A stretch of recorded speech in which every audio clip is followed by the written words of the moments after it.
to Cinex 2018 in Munich, and I'm joined by Marc Galerne from K56. Yes. Thanks for joining us. Thank you.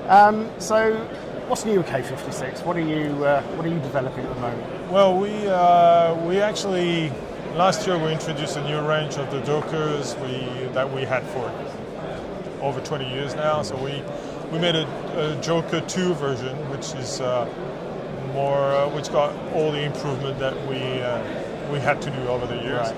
And but now it's a big turn. We're starting to do LEDs. Right. And we've been dealing with customers asking all the time, are you going to do an LED?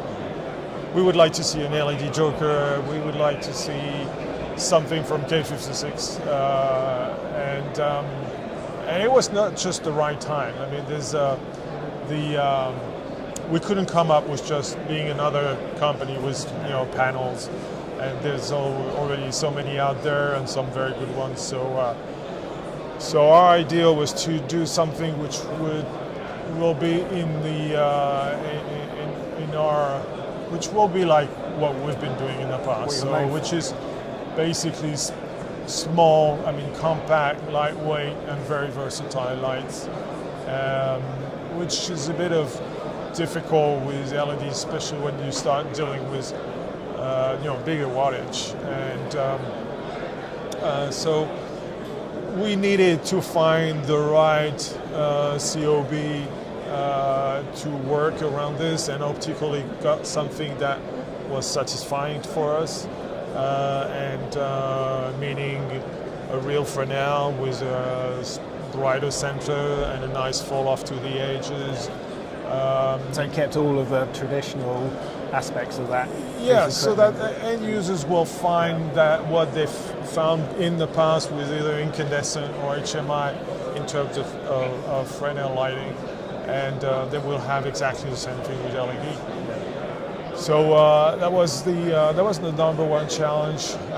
We're doing a 300 watt version, and right now this is it. We're just doing a 300 watt version of the Alpha, so It's a Fresnel, and we're also doing 300 watt of the Joker button. And when I mean 300 watt, it's a real 300 watt. So we're using the 600 watt chip. So we have a 300 watt daylight and 300 watt 3200 Kelvin. And are these in the prototype stage at the moment? Or yeah, right now they're in prototype stage, where we have a small room on the booth and where we invite people in. By invitation only. Yeah.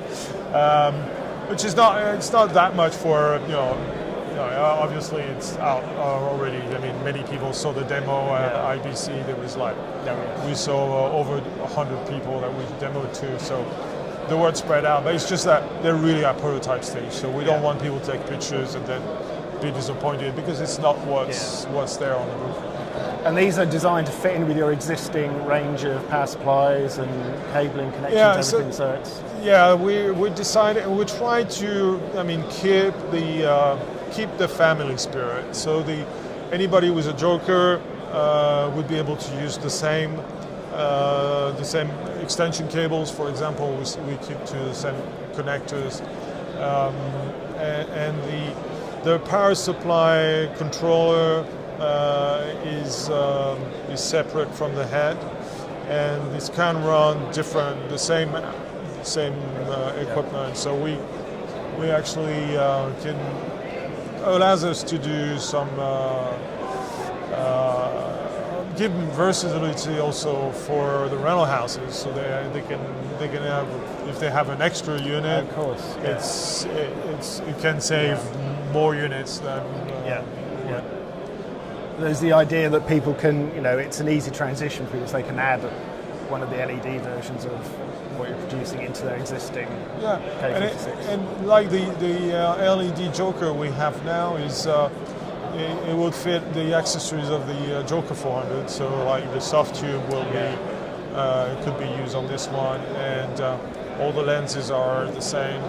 So we try to keep it into keep people within the circle. How important is it listening to the users? That it strikes me that there's been a huge amount of technology, almost for technology's sake. We can do this, so we're doing it. But the actual improving that by being used on set, that knowledge has to feed back into the industry, doesn't it? Yeah. So you talking to those sort of people to help. Yeah, it's something that we've always been doing. I mean, we always try to work with gaffers and DPs and get the feedback at an early stage in the process. So we have people that we have a small clan of beta users, and it's always good, and actually by doing all the demos, we find the problem, we see it. It's just like because I've been doing. I mean, over the past between IBC and probably this one, it's going to be the same, but. So I guess I would have done at least 30 demos, and then touching the equipment, and you see and people. We gave the priority to visit the room, the special room, to end users and rental companies, because they're really both our clients, and so also the equipment, and that's one of our signature as well, is that the equipment is here to last. I mean, there's no plastic, all aluminum, and except for the 3D print you saw of the Joker, but that's very temporary. So everything is aluminum, and we're using proper cable gland, we're using proper connectors. It's not all this flimsy stuff, and so we're always trying to please the end users with equipment which is versatile, lightweight and compact, and still robust for rental companies, because that's what they want. They want to be able to rent the equipment for, and it to last for a long time. At least to last for a while. Yeah. So when do you expect to bring these to market? Have you got a time scale? Our target is end of the year, early next year. Probably at the BSC show we'll be ready to deliver for sure. Maybe the fresnel unit will be before that, because this one is really there's no casting, there's no molds, there's no. So this one might be the quickest one. So this one might be by maybe early December, end of November. But we already have some.